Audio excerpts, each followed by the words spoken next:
Hello, everyone, and welcome to this week's edition of Ask Coach Marie. I'm Marie O'Neill, founder of Padma Life Coaching, and your host on this series.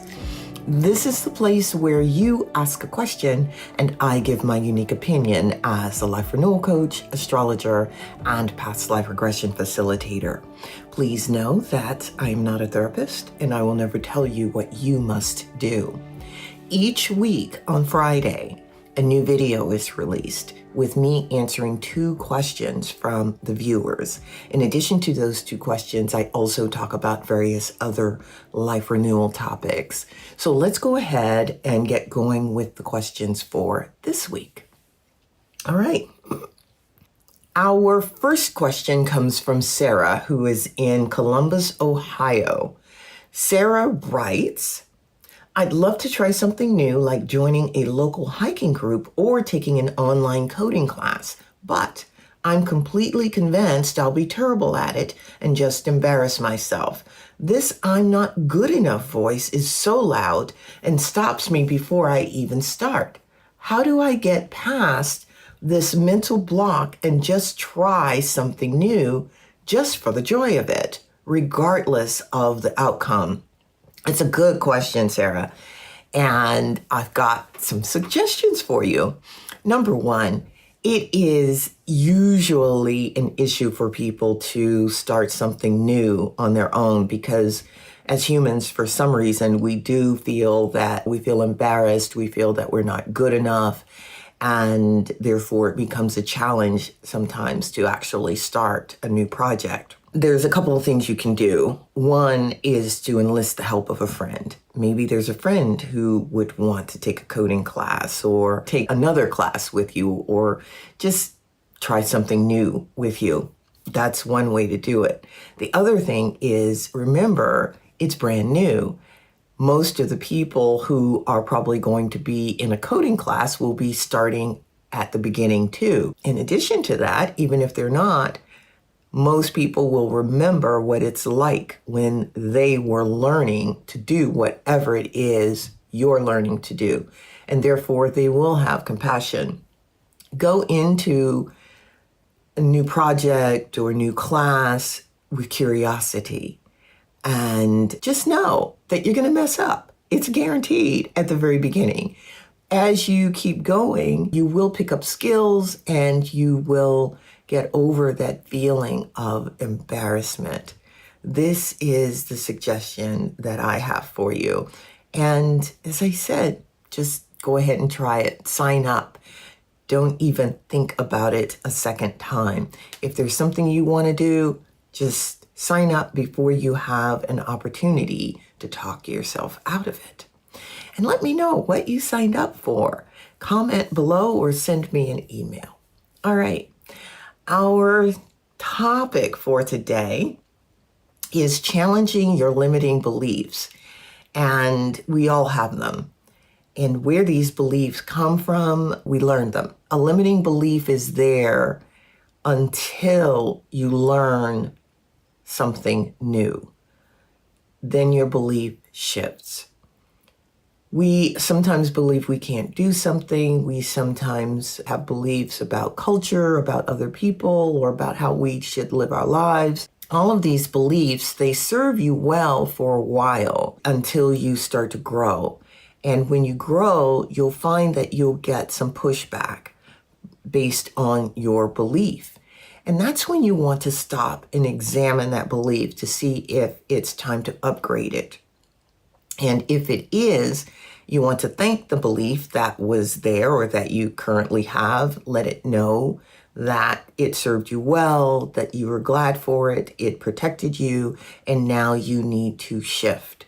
And you want to just let it go.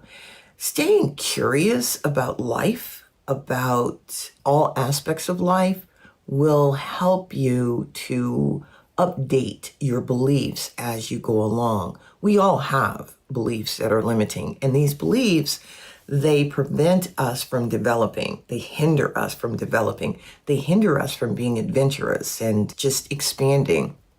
They also can hinder our expansion of our consciousness, and that's something we don't want. So the first thing is, of course, to stay aware and curious and question how your thoughts and why these thoughts are there. Question your actions and why you make certain actions. And see, do these actions still serve you? If they don't, then you want to shift them. All right. This is what I wanted to talk to you about with limiting beliefs. So let's go ahead and get going with the second question for today. All right. Our next question comes from Raj, who is in San Diego, California. Raj says, my life is objectively good, stable job, nice home, good friends, but I feel like I'm just coasting. There's no real passion or excitement, and I'm afraid of getting stuck in this comfortable but uninspiring routine. How can I gently push myself out of this comfort zone without making drastic, scary changes? Good question, Raj. And if you were in front of me, I would ask you a few questions such as, has your life in the past been chaotic? Have you gone through trauma or lots of drama? And now you don't have that drama, but you are just used to having drama and lots of chaos, and that's your comfort zone. Basically, is your comfort zone having drama and lots of activity in your life, or is it being more balanced? Basically, what I'm asking is, are you used to having more drama and chaos in your life, and that's your comfort zone? And of course, now you're not having this, everything is stable, and you want to go back to your comfort zone?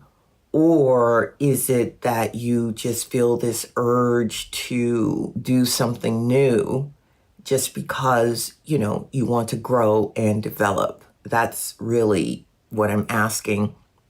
When you want to have more activity in your life or something that gives you a jolt, basically, you can always take a class, you can learn something new, because that's what I would suggest. You learn something new to give you a sense of adventure, because it sounds like that's what you want in your life. And there are plenty of meetup groups that do hiking, that bungee jump, that do various activities that may interest you.